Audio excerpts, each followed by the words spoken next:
বৌদি ফেসবুকের টাকায় শাড়ির দোকান তো খুলে ফেলেছে, কিন্তু বৌদির রিলস বানাই খেতে হবে, বুঝতে পেরেছো?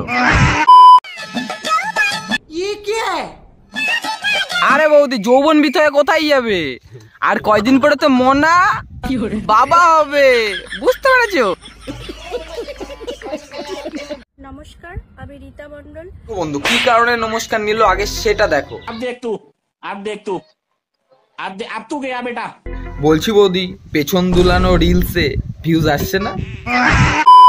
তো গত 8ই মে আমি ফেসবুকে কয়েকটা ভিডিও পোস্ট করি, সেখানে আমার পরনে ছিল সেনাবাহিনীর পোশাক।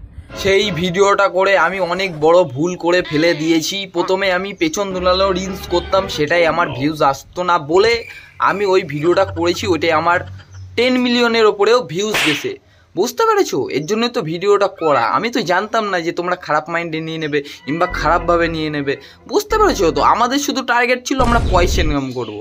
সে কি হচ্ছে না হচ্ছে আমাদের থেকে লাভ আছে, কে বাঁচলো কে মরলো কোথায় যুদ্ধ হচ্ছে এইসব দেখে লাভ আছে, আমাদের শুধু দেখে কি লাভ, পয়সা লাগবে, বুঝতে পেরেছো? क्या बोलूं क्या अब मैं इस पे, मैं कुछ बोल ही नहीं सकता। চলো ভাই।